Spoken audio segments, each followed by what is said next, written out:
Selle saate toob sinuni Volkswagen, sest tõeline areng saab alguse tähendusrikastest vestlustest. Praegu leiad aadressid volkswagen.ee eripakkumise. 10 meie populaarseimat mudelit ilma registreerimistasuta. Tere, head kuulajad, septembrikuu esimene päev on siin. Head kooliaasta algust ja Geeniuse digisaade räägib täna tehnika valdkonna uudiseid, kus on stuudios Hans Lõugas, Glen Pilvre ja Meelis Väljamäe. Räägime sellest, et kuidas meil on uus kooliaasta suure TI, tehisintellekti avahüppe ja avaõppega. Räägime sellest, kuidas Eesti inimestel pole üldse raha, siis hinnad tõusevad, aga tegelikult ostetakse tohutus koguses asju. Kas meil ka vaja on? Meelisel on üks telefon, see on oluline info. Glen sai uue arvuti, oluline info. Ja saate lõpus on meil võib-olla veel paar väga ägedat väikest vidinat, millest tahame rääkida. Nii alustamis kõigepealt tervitusega kõigile, kes lähevad jälle kooli, september, teadmiste kuu on käes. Nüüd on küsimus, et mis mõte seal koolis käia on, sest tehisintellekt on sul taskus, teab kogu aeg vastuseid. Aga mida ma õpin, keemiat, füüsikat, matemaatikat, loodusteadust, teisi keeli, kui see tark teeb ju kõik ära. No Eestis on teooria, et seda tehisintellekti saab kasutada õppimise abistamiseks, mitte õppimise vältimiseks. Meil on nüüd TI hüpe ja väga tore on näha see, et see TI hüpe, mis nüüd käima läks, augustikuus tehti Eesti õpetajatele suur TI hüppe avapauk, avaõpe. Ja enne kõik on siis seotud mõeldud neile, kes hakkavad seal keskkooli eas klassidele õpetama seda tehisintellekti. Ja tahan lihtsalt ära mainida selle, et see on väga tore. Mitte ei aetud ka õpetajaid kokku kultuurimajadesse, vallavalitsustesse või suurtesse saalidesse, vaid see õpe on kõik YouTube'is olemas ja ma lihtsalt ütlen sihukese rahva hariduse korras, et see on väga huvitav ja igaüks võib YouTube'i sisse panna TI hüppe, leiab selle saidi või tähendab kanali, kus on need koolitusvideod ja need on hästi kuidagi selged, eestikeelsed, arusaadavad, mõistetavad ja ka harivad. Ma ei tea, kas keegi vaatas neid teist? No mina täitsa vaatasin küll ja neid on muidugi hästi palju, et neid on tõesti nii palju, et sul peab ikka olema kohe palju aega või sa pead olema õpetaja. Ja kui sa ilmselt oled õpetaja, sa ei pea kõik vaatama, kui sa oled ilmselt õpetaja, siis tasub need kindlasti ära vaadata. Et jaa, see on väga tore, täitsa nõustun, et see projekt ei toimunud siis lihtsalt niimoodi, et aeti rahvas kokku keskpõrandale ja siis keegi hakkas rääkima, vaid et see on veebi vahendusel kõik toredasti näha, sest et seal on palju sellist infot, mis oleks kasulik kõigile, kes üldse AI-ga tegelevad. Noh, kas või näiteks Jaan Aru sõnavõtud väga mõistlikud, räägib sellest algusest peale, mis on tehisaru ja just rõhutabki seda poolt, et me peaksime teadma, mis seal keelemudelid taga toimub, et see kõik on ikkagi illusioon, et nagu siin selles saates on ka pidevalt jutuks olnud, ma olen rääkinud partidest, kes praeksuvad ja lendavad, aga kas nad tegelikult ka seda teevad, et sealt on see ka väga hästi siis ära seletatud. Aga muidugi selle asja kogu teine külg on see, et miks need videod seal ju on see, et meie koolidesse peaks siis ikkagi saabuma nüüd mingisugune maagiline õppeprotsessi uuele tasandile tõstev tehisaru. Ja see peaks tulema. Muide, ma enne veel, kui selle juurde lähme, teine video, mida ma soovitan sellest seminariseerast oli see, mis tutvustas, mis asi on tehisintellekt, keelemudel ja agent ja kuidas need erinevad. Jällegi see on teema, mis ükskõik mis eriala sul on. Võib-olla sa oled isegi automehaanik, ikka on sul kasu sellest, et aru saada, et see teeb sinu eest mingit tööd ja analüüsib ja mõtleb, et mida need sõnad tähendavad, nii et väga hea rahva haridus mitte ainult õpetajatele.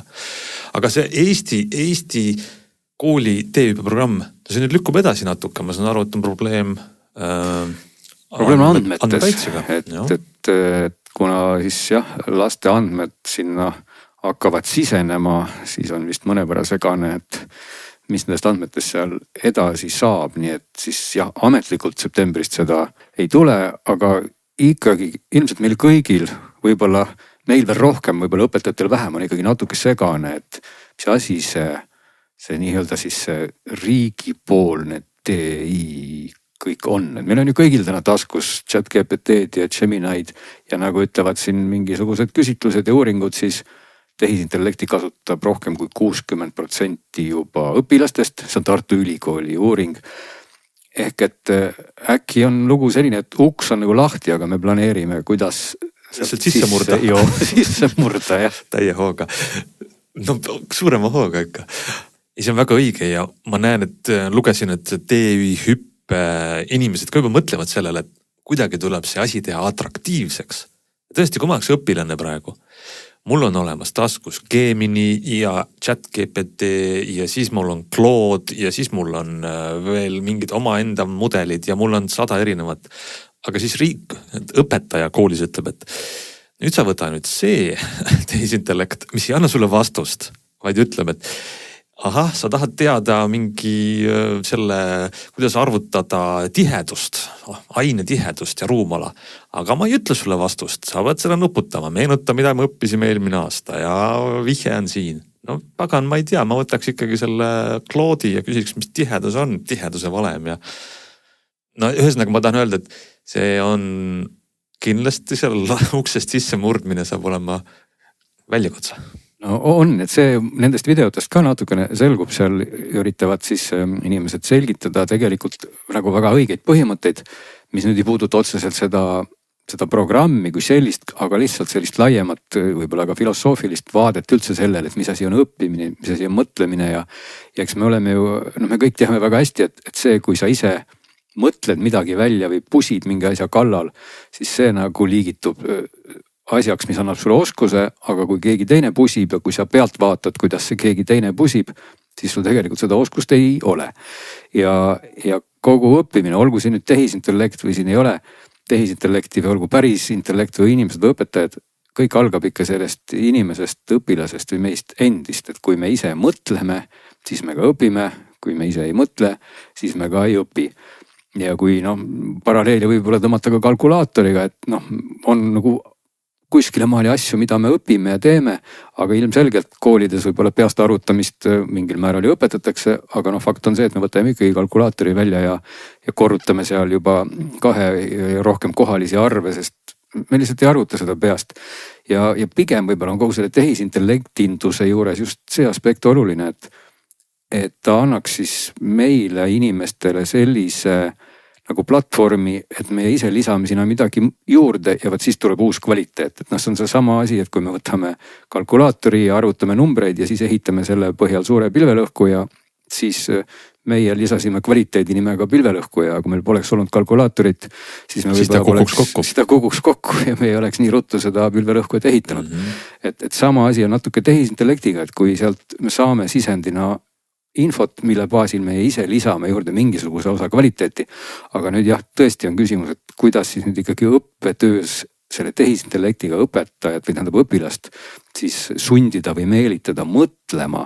See on kahtlemata raske küsimus, sest kui sa kalkulaatoriga korrutad numbreid, mitte kuidagi sul ei teki tunnet, et ma tahaksin nüüd paberi peale hakata korrutama, et samamoodi tehisintellektiga, kui ta sulle selle tiheduse valemi ette vuristab, miks sa peaks hakkama siis seda ise nagu proovima, ma ei tea, siis piltlikult öeldes katsega tõestama. Ja muide, kas mitte augustis või nüüd suve jooksul tulid ju välja ka sellised kommertsõpirežiimid ja nii palju, kui ma lugesin, et nagu püüavad seda küsimuste teel sind viia vastuseni, aga nad ei tee mingit erilist raketiteadust või erilist keerukat ja põnevat asja seal ei tee.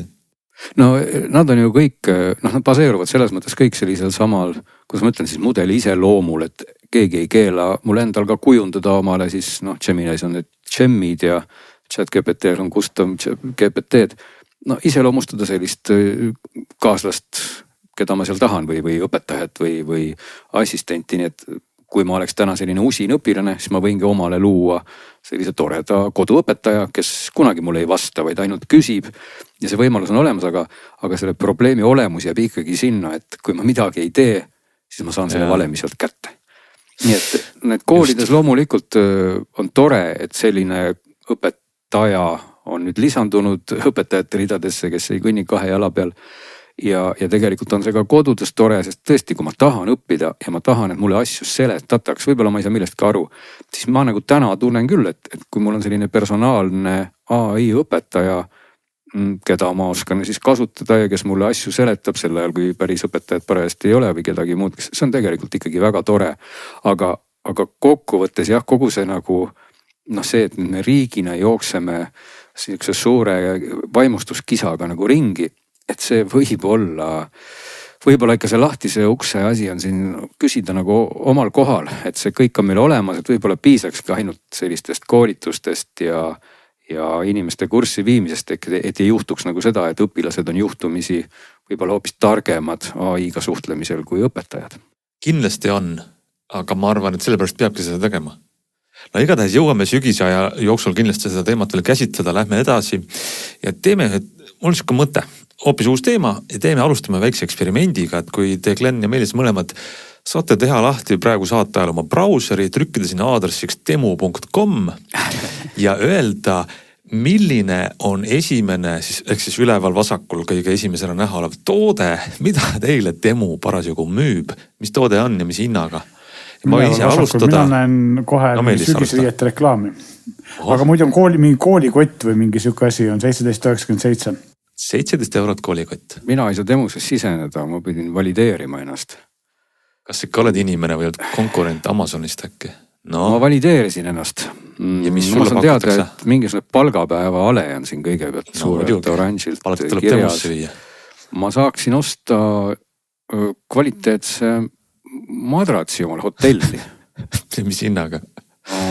Tavahind 113, aga mulle pakutakse 17-ga. Päris hea ale ju. Huvitav on see, et me kõik näeme nagu täiesti erinevaid asju, eks ole. Ma saaks ka muide ühe drooni omale siit paaride altpoolt ja drooni tavahind 56, aga 37 siis mulle S-teeri nimeline droon, et hakkab minul on millegipärast põhiliselt on riided. Aga minul on esimene toode, mida peaks ostma, on kerged libisemiskindlad põlvesaapad PVC-st. Need on veel nagu sellised kalossid ja ainult 12 eurot 18 senti. Et see on minu näiteks Android tahvel 30 euroga, mida me siin üldse võrdleme mingid iPad'e. No ühesõnaga, mida me siin üritan tõestada või näidata, et Eesti inimestele läheb see väga peale see värk.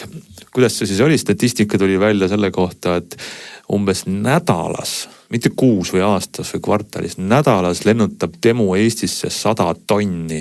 Et suured lennukid maanduvad, lihtsalt toovad 100 tonni neid asju, neid kalosse, neid madratseid, neid 17 euroseid droone. Eesti inimesed on hullunud selle järgi, et neid asju ostetakse. Mina isiklikult ei ole ühtegi asja kunagi sealt ostnud. No vot see päästab meie maailma muidugi vähe, et Meelis pole ostnud, aga hetkel siis tõesti, nagu sa ütlesid, 2 lennukit, muide need on Usbekistani lennufirma, mis tundub ka nagu pehmelt öeldes, miks mitte samas, kui nad odavad lendavad ja toovad, aga seal ilmselt selle tagamaa on veel selles, et kui nüüd lennukid siin tühjaks laetakse, siis täis laetakse nad mingeid juuste ja muid selliseid huvitavaid asju, mis siis lennutatakse tagasi Usbekimaale. Ja praegu siis on 2 lennukit nädalas, muidu oli 4 lennukit ja igas lennukis siis 50 tonni asju. Aga sügisest üllatust võib ikkagi lendude hulk siis 5-ni kasvada. Muidugi. Ja kui me vaatame ka siis raha. Ühesõnaga demo tegutseb Iirimaal registreeritud ettevõtte kaudu ja maksab Eestis makse ja selle järgi on näha neid, kui suur käive on, et Eesti e-kaubanduse liit on ennustanud, et umbes käive on 100 miljoni euro juures aastas. Ehk 100 miljonit eurot maksavad Eesti inimesed, et osta neid kummikuid, neid madratseid, neid jopesid, neid droone, mis on, nad ei ole kvaliteetkaup, kõik teavad siis. Ja enamus nendest visatakse väga kiiresti ära, sest ei kõlba kuskil, eks. Demus tegelikult, ja nagu sa ütlesid, Usbekistanist lennukid kütavad siia neid pudi-padi, aga tegelikult on ka kohalikud laod, aga need on siis sellised kohalikud müüjad, kes ennast turundavad demos, et see mõnes mõttes nagu ei ole Hiina kaup. Eks nad peavad nüüd Euroopas siin kõvasti vaeva nägema ja oma kohalolekut suurendama, sest et endine suur turg USA on ju praeguseks neil praktiliselt ära kukkunud, sest et seal oli, kui me rääksime ennem siin, et Eestis on tollimaks alates 150 eurost ja käibemaks 0, siis USA's kehtis Hiina kaupadele siiamaani või üldse väljaspool USA-st tellitud kaupadele siiamaani maksuvabastus kuni $800 toodetele. Nii käibemaksu kui tollimaksu vaba ja selle Trump nüüd lõpetas ära ja siis Temul ja AliExpressil ja muudel sellistel Sheinil on väga rasked ajad. Aga mõnes mõttes on see sellise vabaturumajandusliku e-äri super edunäide. Sul on tohutuid tehased, mis huugavad Hiinas ja Euroopas on inimesed, kes kurdavad hinnatõusu üle.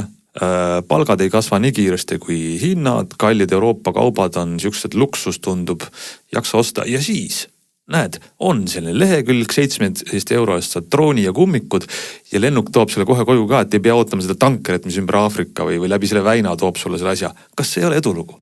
See kahtlemata on edulugu, aga selle eduloo taga taust või siis ütleme nii, et teisel pool seda kardinat on ikkagi see, et me peame küsima küsimuse, et kui sa ostad kummikud omale tõesti seal 89 sendi eest, kuidas on üldse võimalik, et keegi tellib sealt või teenib kasumit ja vastus on, et ei teenigi. Sellepärast, et täna on olukord, kus Temu, ütleme siis seal taga peaks olema see, mis selle firma nimi on, PDD Holdings või Hiina ettevõte, kes tegelikult teeb massiivset dumpingut selle nimel, et suretada välja oma konkurente, et saada see turg enda kätte.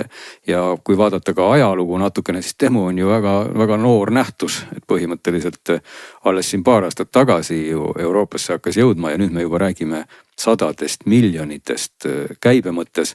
Ja kui nii edasi läheb, siis võib-olla tõesti lõpuks me saadame kõik oma raha sinna, et osta täna siis neid 90 sendiseid kummikuid. Aga kui nüüd vaadatagi natuke laiemat pilti ja aru saada, et see äri ei ole kasumlik kuskilt otsast, isegi kui seda hinda tõsta, siis jääb ikkagi üle küsimus, et kes ja kus neid asju siis kokku pannakse, et see üleüldse nagu võimalik on, et see raha põleb ja see on nagu nii heleda leegiga, et isegi kuumust on tunda võib-olla siiamaani.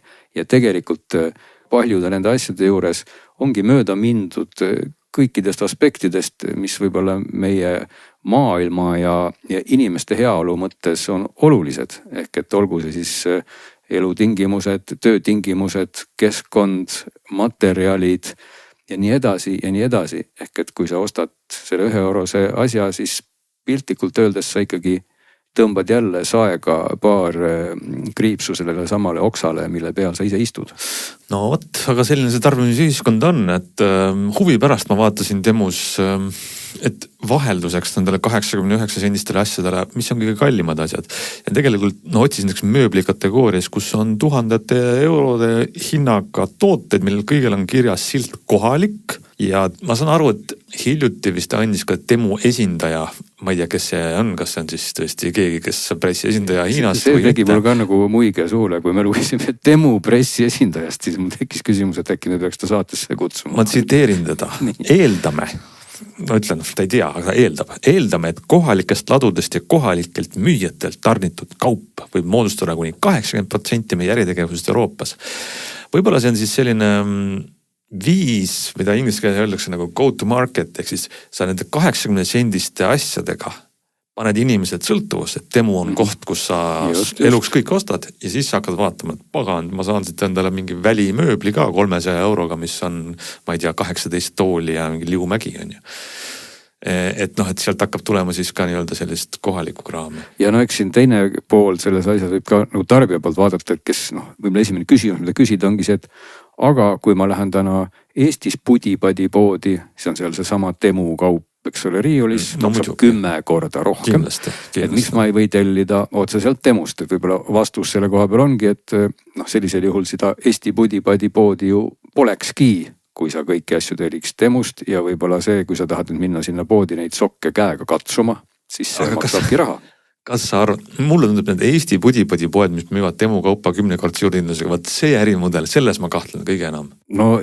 See kõik läheb sinna rubriiki tegelikult, et kui nagu selle toote nii-öelda toote siis algfaas tuleb sealt Hiinast, aga teistpidi võib-olla see on ka omamoodi toote väärindamine, ehk et kui see kohalik pood müübki mulle nüüd mingisuguse Temu tassi 10-kordse juurdehindlusega, siis mul on võimalus, punkt A, mul on võimalus minna seda tassi enam katsuda. Punkt B, mul on võimalus see tass tootjale tagasi viia, kui ma saan sealt palju neid talaate või mingeid muid ühendeid.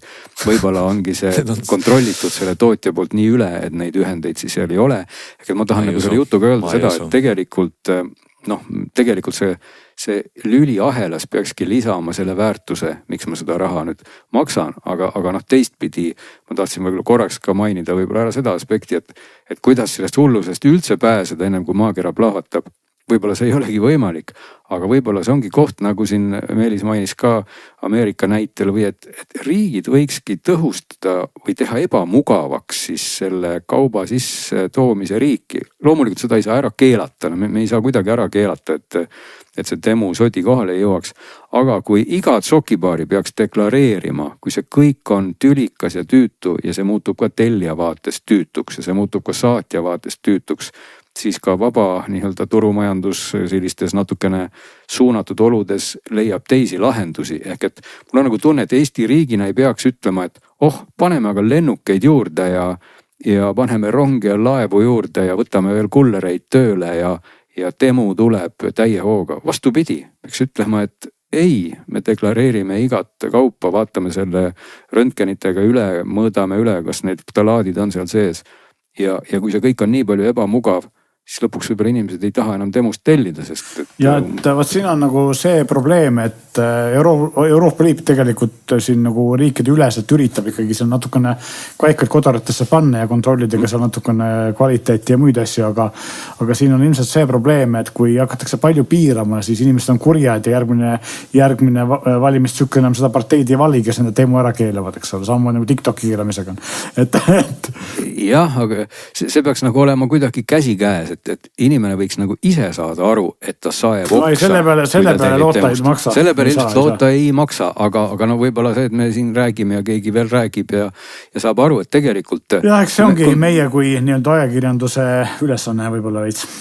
Ja no lisaks on see, et inimesed ei ostaks endale asju, millel nad kohe ära viskavad, sest see ei kõlba kuskil ja et nad... See on väga oluline. Ja siis see, et ei ostaks omale või oma lastele mingeid kahjulike kemikaalidega töödeldud asju, eks ole, nii edasi, sest et tegelikult ega see mingit kvaliteeti kontrolli ei ole. See on võib-olla väga otsene ja selge vahe, kuidas kontrollida seda Hiinast sisse kauba importimist, millel ilmselgelt ei pruugi olla neid tervisekaitse nõudeid rakendatud, mida meil Euroopas on nagu peaaegu normaalseteks. See on ka tegelikult Euroopa Liidu põhiprobleem, et see maksude värk on üks asi, aga just see kvaliteet ja toodete ohtlikkus on see, mille üle tegelikult nagu rohkem muretsetakse. No see kõik taandubki sellele samale ühele aspektile, et kui üks asi on nii odav, siis ta ei saa olla nii hea. Lõpetaks võib-olla selle ploki sellega, et leidsin ka toote, mis ei ole kohalik, vaid Hiinast kõige kallim asi demus, 624 eurone voodimatress, mis on sellist madrad, mida saab tellida ka pakiautomaati. No nii, räägime järgmiseks sellisest asjadest. Meelisel on üks telefon. Mis telefon see on? Ega see juhuslikult Hiinast ei ole siia saadetud? See ilmselt on Hiinast siia saadetud, nagu enamus telefonidega on. Ma ei oska öelda, kus see tegelikult tehtud on, aga tõenäosus on, et see on tehtud Hiinas. Sest tootja on Hiina tootja ja vaevalt, et nad seda võib-olla teevad kuskil Tais, aga mitte Euroopas. OnePlusi Nord 5, mis on siis Nord on OnePlusi selline... me ei saa öelda, et säästusari, aga ehk odavam sari kui OnePlusi tavalisem seeria. Ja see on ka selline keskmise hinnaklassi telefon, mis tegelikult on umbes sellises hinnaklassis, nagu siin meie mõned kuud tagasi minu poolt tehtud keskmise hinnaklassi telefonide test ehk 300-500 vahel ja see jääb ka täpselt 300-500 vahel. Tegelikult ta maksab umbes 450 eurot praegu Eestis erinevates poodides. Ja ma ei tea, millest ma alustan, et kuna tegemist on, võib-olla alustan sellest, et ajaloost, ehk siis üle-eelmine aasta tegelikult juba testisime Nord 3 ja Nord 3 on tegelikult väga meeldis, aga siis ma kuulsin meelde selle üle, et hind on nagu natuke kalli võit ja see on tegelikult OnePlusi keskmise hinnaga see telefonide probleem on kogu aeg, et hind on nagu võib-olla veidi kehv või veidi kallis. Ja eelmine aasta me ei saanud küll seda keskmise hinnaga mudelit endale testi, aga eelmise aasta Nord 4 oli väga eriline telefon selle poolest, et ta oli üleni metallkorpuses väga-väga omapärase disainiga ja paistis väga silma ja oli nagu hästi kvaliteetne. Selle aasta Nord 5 on hüljanud metalli, on läinud samasuguseks nagu kõik teised telefonid, ehk siis plastik ja taga on klaas, eks ole, ja siis ka kaamera moodul on selline ovaalne ja vasakus nurgas täpselt samamoodi nagu on uuematel Samsungi telefonidel või ka Xiaomi telefonidel, ehk siis tegelikult kui sa võtad pöörata tagurpidi, sa ei saa aru, kas tegemist on Samsungi A56-ga või mõne muu telefoni, kui see logo siin peal ei näe. ehk siis nagu äravahetamisel sarnane sellega. Ekraan on suur, ekraan on 6,83 tolli, nii et väga suur, eks põhimõtteliselt identse suurusega praktiliselt OnePlusi lipulaeva OnePlus 13-ga. Erinevus on siis selles, et kui OnePlus 13 on tagant äärtest ümar, siis see on nagu igatepidi kandiline, nagu tänapäeval popp on ja sellepärast on seda telefoni võib-olla natukene ebamugavam käes hoida. Nüüd teine suur muudatus, mis on OnePlus teinud, nagu me teame ja me oleme siin saates korduvalt rääkinud, siis OnePlusi selline leivanumber on alati olnud see, et ülemises vasakus ääres on olnud selline liugur nupp, eks ole, 3 klõpsuga, kus saad siis vaigistada teda või panna ta värina peale või helina peale. Siis see on nüüd kadunud ja selle asemel on üks universaalne nupp, mille nimi on, nime ma unustasin muidugi ära, aga ma kohe ütleme, et selle nimi on see pluss-key, ehk siis plussnupp ja plussnupp siis põhimõtteliselt teeb suhteliselt sama asja, aga saab ka panna tegema teisi asju. Et vaikimisi, kuna enam ei ole seda liuguri, siis vaikimisi ta töötab niimoodi, et kui sa hoiad seda all, siis ta lülitab, eks iga all hoidmise peale lülitab ta kas värina, hääletu või helina peale. Ja sealt menüüst plusski seadetes saab siis teda lisaks, mitte lisaks sellele, aga sellele helina reguleerimise asemel panna siis teda muutma ka teisi asju. Näiteks saab panna ta käivitama kaamerat või tegema kuvatõmmist, käivitama diktofoni, taskulampi ja muid asju. Aga kahjuks sa ei saa teha need kõik asju korraga, et kui sa oled näiteks seadistanud selle nupu, siis vahetama need helina režiime, milleks sa pead siis nuppu nagu sekundi umbes all hoidma, siis topeltvajutus või lühikvajutus ei tee mitte midagi. Et tegelikult oleks ju kasulik, kui sa saaksid nagu mitu erinevat funktsiooni seal nupule määratakse. Et mõnes mõttes on ta nagu multifunktsionaalsem, aga samas see multifunktsionaalsus on nagu hästi piiratud. Üks asi veel, mida see nupuga teha saab, on OnePlusi uus selline AI märkmik, mis kannab nime Mindspace või eesti keeles on ta vist meeleruum, väga naljakas tõlge. Siis see on selline Nothing Essential Space'i kloon põhimõtteliselt, see on AI märkmik, et kui sa seda nuppu vajutad, siis ta teeb põhimõtteliselt su ekraanil olevast kuvatõmmis ja see analüüsib, mis seal ekraani peal on, mis seal pildi peal ja siis üritab nagu tekitada mingisuguseid tegevusi, et näiteks, aga muidugi siin on jälle see häda, et ta ei toeta erinevad Nothingust, toeta eesti keelt. Ehk siis näiteks, kui mul on telefoni menüü pandud eesti keelseks, siis ta ütleb mulle sorry, aga seda keelt ma ei toeta, kui sa üritad seda kuvatõmmist teha seal. Ja kui sa vaatad inglise keele peale, siis ta saab küll aru eestikeelses tekstis olevatest nendest kuupäevadest ja kellaaegadest ja suudab sellest teksti põhjas siis teha kalendri sissekande ja küsida, kas sa tahad seda panna kalendrisse. See on ka ainuke kasulik asi, mida teha oskab.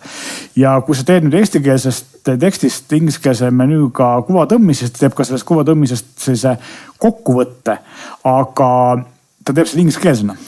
Siis ta suudab tõlkida eestikeelset teksti ingliskeelseks, aga vastupidi mitte, eks ole.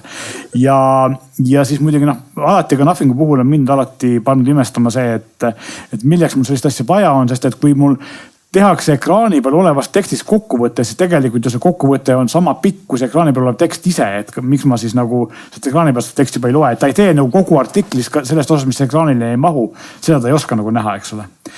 Ja ühesõnaga see on selline, mina ütleks, et gimmick on selle nimi inglise keeles, just loll trikk, millest palju kasu ei ole. Ekraan on telefonil väga hea, see on üks parimaid ekraane, mida ma selle sinnaga siis näinud olen, et üllatavalt hea. Ekraan on 144 hertsine, mis tegelikult ei tööta selles mõttes, et 144 hertsi näed sa ainult mingid spetsiifilistes mängudes, väga üksikutes. Enamasti on ta 120 hertsi peal ja sellisena on ta väga hea. Kontrast ja eredus. See on ju hea. Ma isegi küsiks, miks mul 120 hertsi vaja vaadata menüüs liikudes. Et mul ainukene viis, kuidas on ikkagi seda kõrget sagedust vaja mingites väga kiire actioniga mängudes.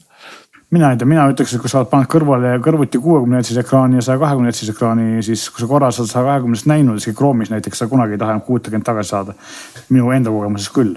Et see on väga suur vahe. Kogu tööstusharu liigub sinna, et 120 hertsi. Ma olen selline üksik viimane vana mohikaanlane. Ma tahan öelda, et 60 hertsi on top ja rohkem ei midagi. Mina oma aku energiat ei raiska. Mina olen täpselt vastupidine inimene, et ma ei saa aru nendest inimest, kes on nõus endale ostma, ma ei tea, 700 või 8 euro ja iPhone 16, meil on 60 hertsine ekraan ja piinatama silmi sellega, et see on nagu arusaamatu minu jaoks. Et see on jabur, aga ometigi neid inimesi on millegipärast. Aga see selleks, aga ühesõnaga, et see saab võib-olla ei ole 120 hertsist ekraanid näidud. Ei, ma tean, ma olen ja ma tunnistan, et ma olen erand, aga mul tõesti mina ei raiskaks energiat selle. Minul on sahtis 8 aastat vana Huawei telefon, millel on 60 Hz ekraan, mis oli omal ajal täiesti tipptasemel, oli väga hea ekraan ja ma enam ei suuda seda ekraani vaadata. Tuletan meelde teile, et kinos on 24 kaadrit sekundis.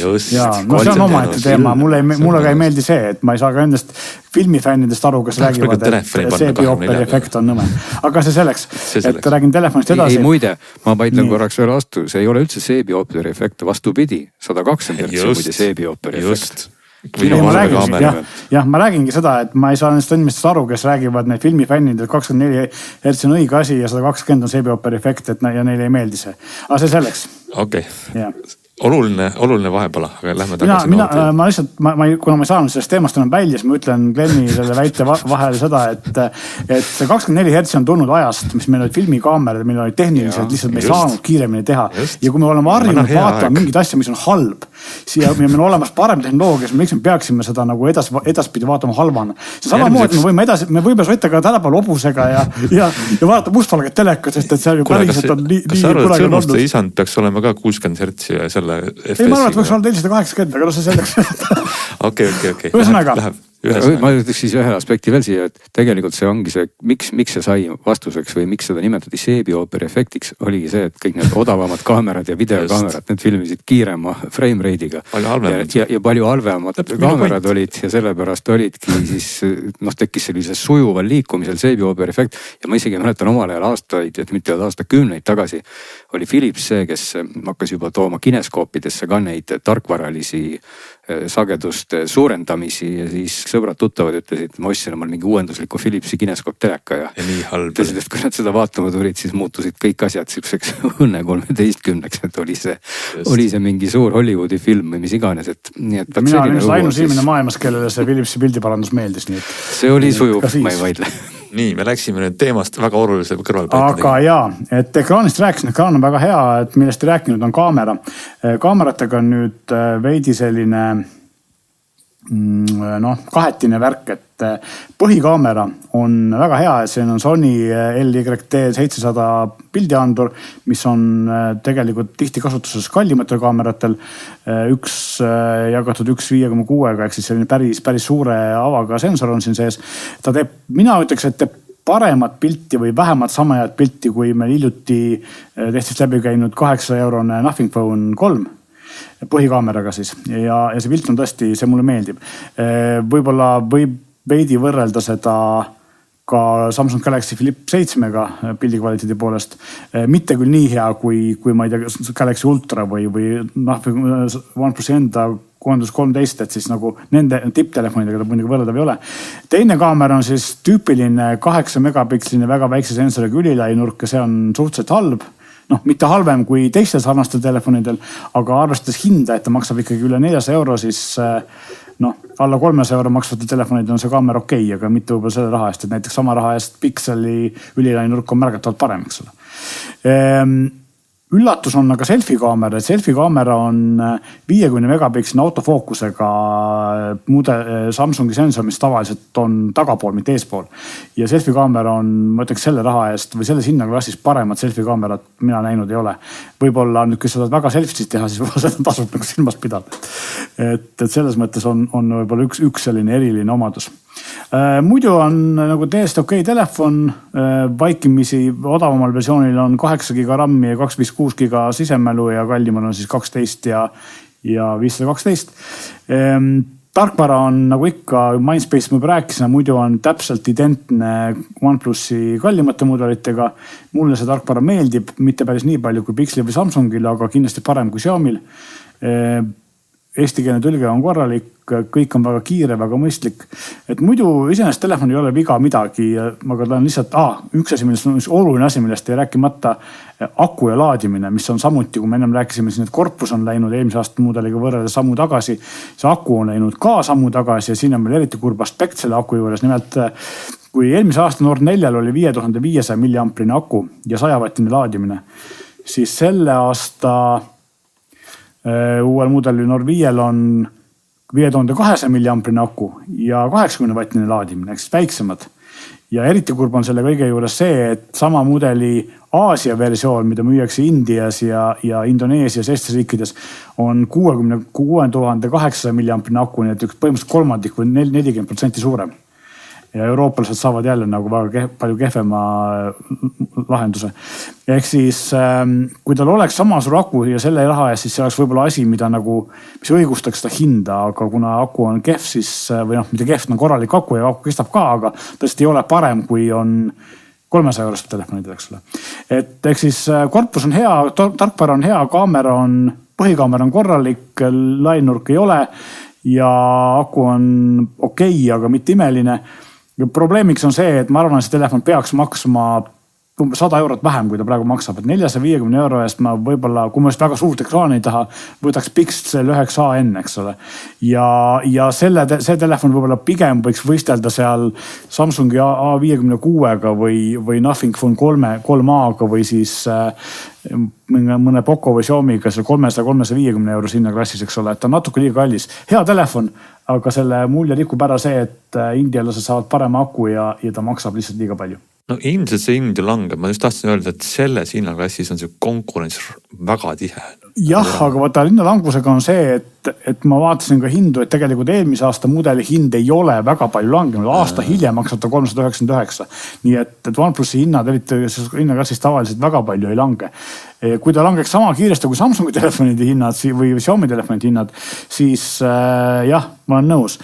Aga küsimus ongi selles, et tegelikult konkurentsi on lihtsalt liiga palju, et selle raha eest ta võiks maksta vähem, siis ta oleks hea telefon. Praegu lihtsalt on seda väga raske soovitada, sest et kui sul ei ole spetsiifiliselt vaja nagu keskmise hinnaga see telefoni, millel on eriliselt hea selfie kaamera, eks ole. No nii, Nord väga oluline tegelikult tegi omas klassis ja tasub siis jälgida, kel huvi on. Lähme edasi Glenni uudiste juurde.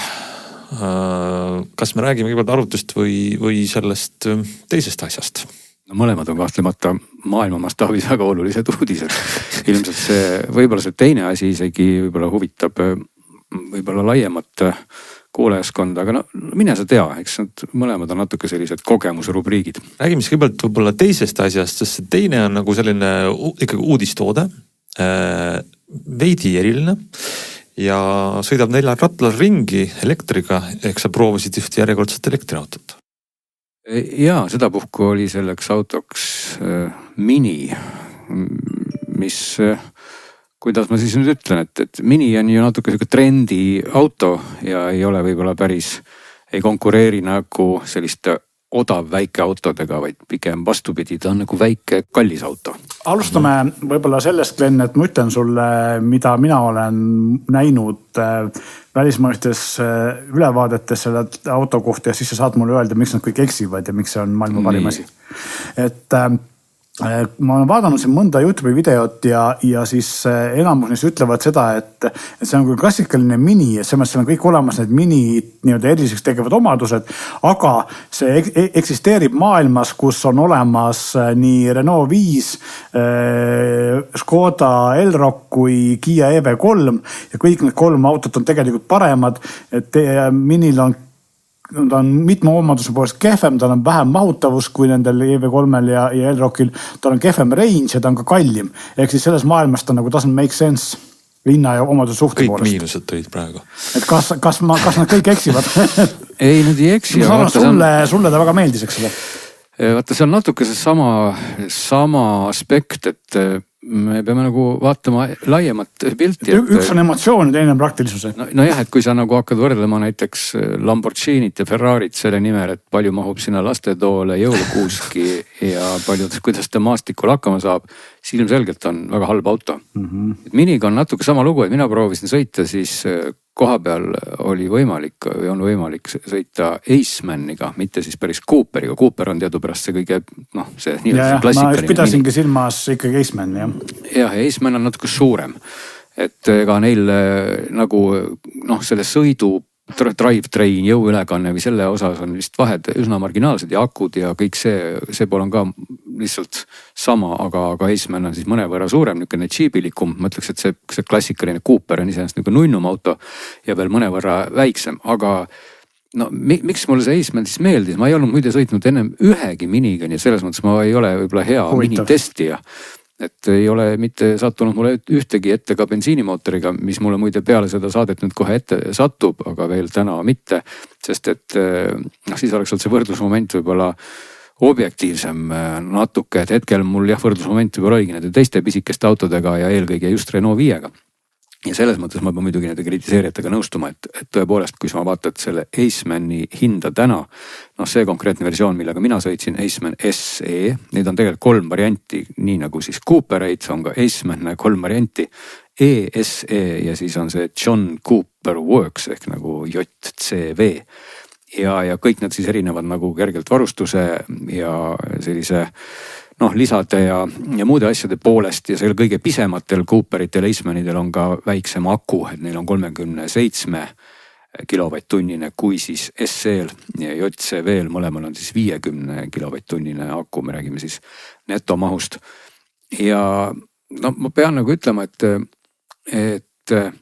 selle auto põhiline toredus seisneb selles, et ta on üks hästi juhile orienteeritud auto, kes tahab liikluses kihutada ja tunda ennast nagu kardirajal. Et seda nad ka ise rõhutavad, et selle auto just see juhitavus, see kurvides olek, kogu see sõidu nii-öelda tunnetus, see on äge, see on sellise väikse auto tunnetus ja mina teadupärast olengi väga suur väikeste autode sõber ja sellepärast väiksed autod ongi toredad, et nendega ongi tore sõita kurvilisel teel, et maailmas üks klassikalisemaid ja toredamaid väikseid autosid on Mazda MX-5 ja ma ütleks, et see mini feeling, Acemani elektriline mini on sellele väga lähedal, et ta olgugi, et ta ei ole üldse ju kerge auto, et tegelikult ta kaalub ka 1785, ma lausa vaatan tühimassi, kui Renault 5 on 1500, et ikka muidugi palju, et see samuti mainitud MX-5 oli siin ikkagi aastaid ju seal tonni kandis ja natukene peale, aga ta ikkagi tundub sõidus mõnusalt selline väike, nobe ja hästi toreda sõidufiilinguga auto. Ja samamoodi viimistluse pool, et see on selline huvitav nüanss, mida olles sõitnud ka siin nende Hiina autodega erinevatega, siis tundub, et täna on veel nagu Euroopa tootjatel või disaineritel nagu mingisugune, neil on nagu mingi oma selline käekiri heas mõttes olemas. Just nagu me rääkisime AI-st ka võib-olla, et kui selline geneeriline disain, mis on ka võib-olla kvaliteetne ja kallis ja mida Hiina autotootjad nagu paljud kasutavad.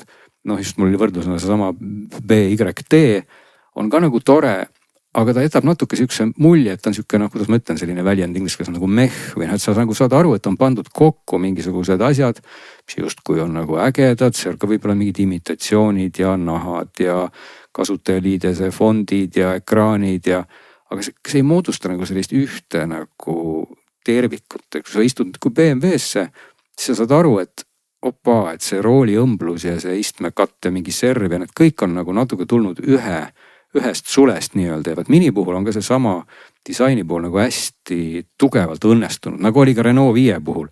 Et sa istud sinna autosse sisse ja kõik need väiksed detailid nagu mängivad seal kokku sellise ühe ilusa terviku, mida Hiina autodes kohtab nagu suhteliselt vähe, et Hiina autodes on palju küll toredust, aga see on natuke kuidagi suvaline. See nagu ta nagu otsib oma kohta, aga disainerid on saanud väga hästi hakkama selle auto sellise viimistlusega. Kui see on sinu jaoks nagu oluline, et seal keskel on üks suur ümmargune ekraan, mis peaks olema OLED ekraan.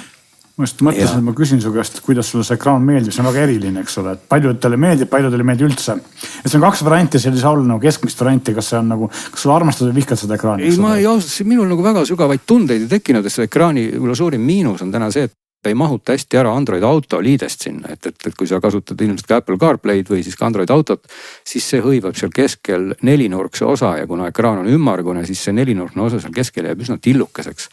Et kui sa kasutad auto enda navi ees, siis ta katab ära niimoodi ägedalt terve selle ekraani, on pool läbipaistvad menüüd seal peal. Ja kui sa kasutad siis mis tahes muud autovaateid, siis see ekraan on tegelikult päris ägedalt lahendatud, et kihvt on see, et kõik selle ekraani peal või väga suures osas on sellised interaktiivsed menüüd. Et kui sa lähed kusagile, alguses mõtled, et kus ma näen siin, ma ei tea, mingit sõidukulu või et palju mul on läinud nüüd selle sõidu peale, et kui sa klõpsad siis mingisuguse koha peal, noh milleks on siis näiteks juhtumisi autopilt või siis mingisugune muu kirje, siis see kohe avaneb ja teeb midagi. Et nagu tegelikult esmapilgul nagu võib-olla tundub, et kõik on kusagil menüürägastikus peidus, aga tegelikult on igale poole hästi lihtne minna, sa pead lihtsalt vajutama selle asja peale, mida sa seal näed ja see avabki kohe mingisuguse koha. Ja tegelikult see kasutajaliides on päris nutikalt tehtud ja selles mõttes selle ekraani kvaliteet ja ülevaade on äge.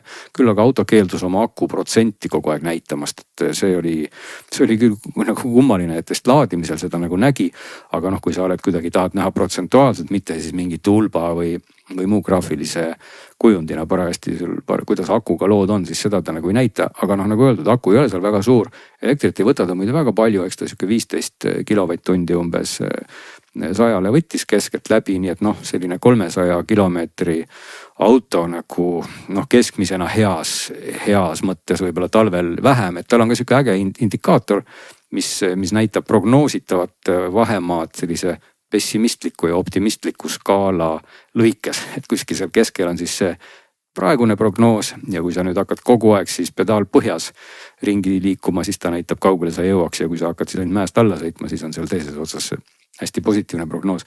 Et ühesõnaga, ega selle pika jutu sisu ongi see, et tulles jutu alguse juurde, kui sa hinda tõesti vaatad, selle SE hinnad algavad täna 45 000, 44 400, aga selle eest kahjuks ikkagi nagu ka paljudel teistel Euroopa päritolu tootjatel sa saad vist üsna sükene vändatavate akendega auto, mulle tundub, nii et sa pead üsna palju sinna juurde panema, et jõuda siis Aasia toodangule lähemale, nii et tegelikult jah, ta on kallis, et Renault 5 on selle koha pealt küll väga tugev konkurent, et kui ma tõesti täna võrdlen seda Eismani Renault 5-ga, mille hinnad algavad sama suure aku puhul sisuliselt seal 33 000 ja tegelikult varustus võib-olla juba isegi on parem, et ma ei ole nüüd nii üks-ühele neid kõrvutanud, siis muidugi sa ikkagi selle stiili ja sellise noh, niisuguse imidži eest maksad, aga noh, see ei tee seda autot nagu kuidagi halvaks autona, vaid sa peadki selle eest juurde maksma, et sul on ümmargune ekraan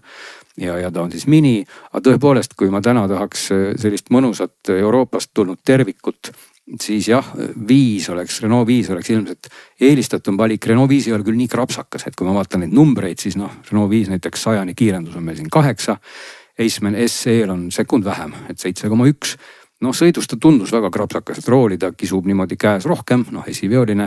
Ja kui ma tahan nüüd muidugi veel krapsakamat, siis ma peaks võtma selle Eisman JCV või siis juba ka Cooper JCV, mis ma saan siis kiirenduse numbri Cooperi puhul juba 5,9 peale ja Eismani puhul 6,4 peale, aga noh, siis hind algab juba 52.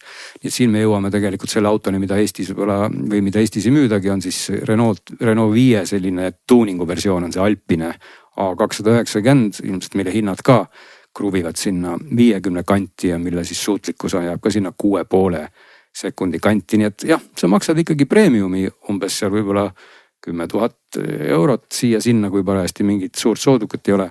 Aga kui sulle meeldivad väiksed autod ja meeldib selline stiilne sisemus ja äge sõidu feeling tunne, ta on kihvt auto. Ja noh, Cooperid on ju veel väiksemad, nii et Eisman kaalub siin, kui ma ütlesin 1785, Cooperitest tõmbad ikka 100 kilo veel maha, nii et Cooper SE on siis 1680 ja hind on ka natuke odavam, nii et Cooperite puhul on hinnad algavad, ütleme seal kõige odavam algavad 37, aga seal on ka väiksem aku, nii et kui me selle jätame võrrandist välja, siis jah, Cooper algab 41 400, Renault 5 samalaadse akuga ja kõigega algab seal 33, nii et selline 8000 umbes rohkem, aga varustuses muidugi mängib see lõplik hind väga suurt rolli.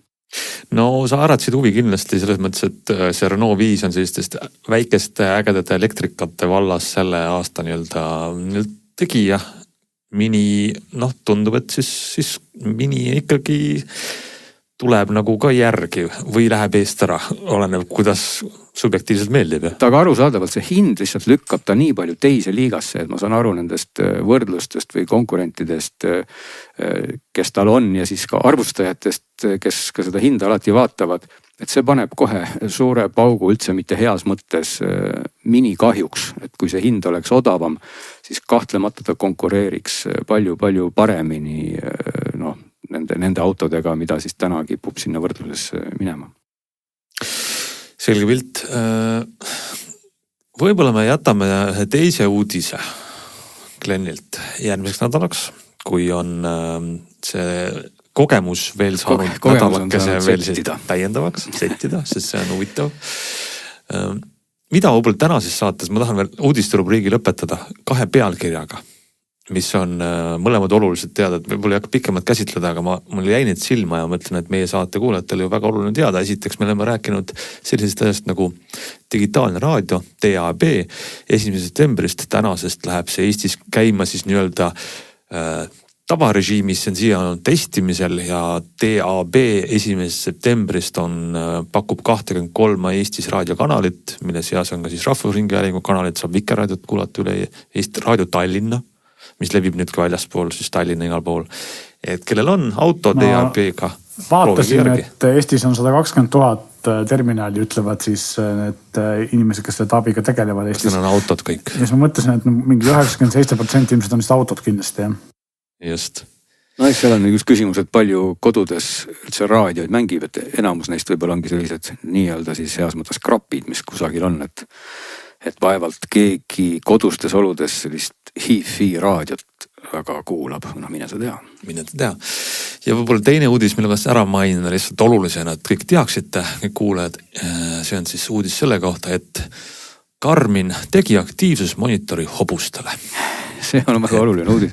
See on tõsi. Kui keegi tundub huvi, kuidas see töötab, siis see käib saba külge. Nii et uusi turge on vaja avastada, uusi kliente leida. Kas hobusele ei ole aprilli päris tõsine toode. Kas hobusele saab panna ka vöö, Meelis, kas sa oled kursis? Ilmselt küll, see vöö päris suur olema. Kui hobune tahab. Kui hobune tahab. Ei, me võime seda nalja teha, aga olgem ausad, hobused tegelikult on väga armsad ja toredad loomad ja nendega tehakse ju maailmas imepäraseid, ilusaid asju.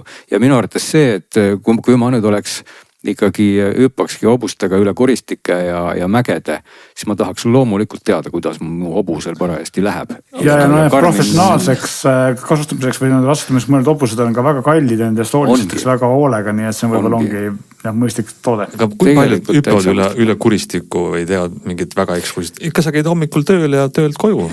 Ma mõtlesin, et see on nagu tava kasutus transpordivahendile. Võib-olla on neid mõnevõrra jäänud täna vähemaks, eks ole, aga seda enam ma ütleks, et Garmin on teinud ikkagi õige otsus, et on teinud head tööd, sest et seal on segmenti, kuhu... Ma mõtlen seda, et sellised firmad nagu Garmin reeglina ei tee toodet lihtsalt nalja pärast, vaid nad ikkagi uurivad enne, kas seal on ka huvi selle vast olemas seda.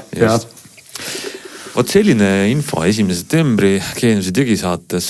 Meie nädal aega kogume jälle mõtteid, katsetame, proovime, loeme, kuulame ja jagame oma mõtteid teiega nädal aja pärast, aga ootame ka teie kirju küsimusi ja kas teile meeldib 60 Hz või see 20 Hz telefoniekraan, kellele teha järgmine aktiivsusmonitor. Kõik need kirjad on oodatud aadressil digisaade@geenius.ee ja tänaseks ütleme nägemist.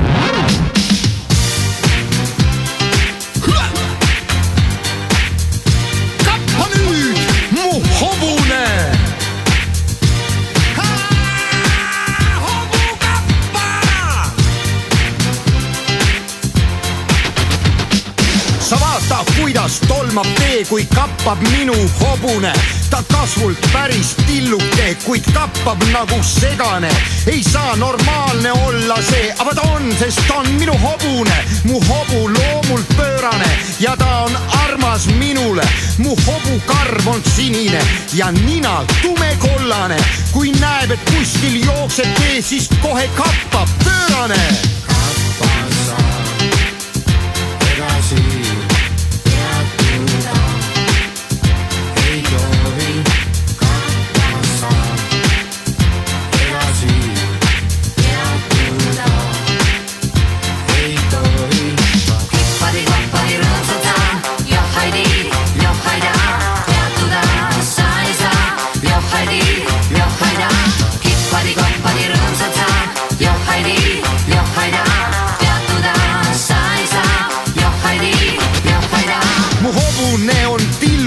Kuid ta on armas minule, ta ole oleks linnupesa sarnane, kui ta ei oleks hobune. Üks ütles, et mu hobune on kohe liialt tilluke. Ma vastasin, et las olla peale tilluke, kui ta on armas minule. See peale tegi hobu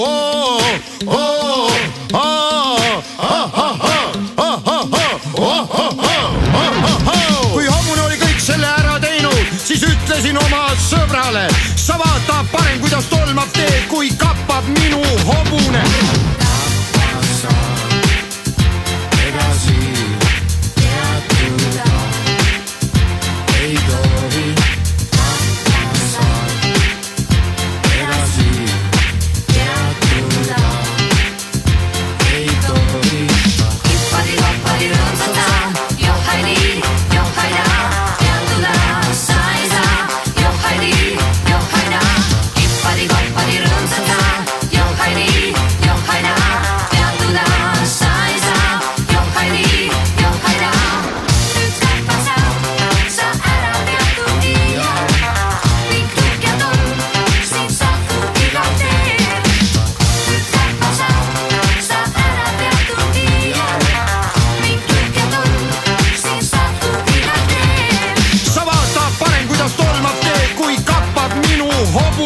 Olgu peale, et kasvult tilluke, kuid seest kapab nagu pöörane. Ei saa ju normaalne olla see, aga ta on, sest on minu hobune. Mu hobu loomult pöörane ja ta on armas minule. Mu hobu karv on sinine ja nina tumekollane. Kui näeb, et kuskil jookseb tee, siis kohe kappab pöörane. On tõesti imelugu see, et mul nii tubli hobune, mis siis, et kasvult tilluke, ta kappab nagu segane.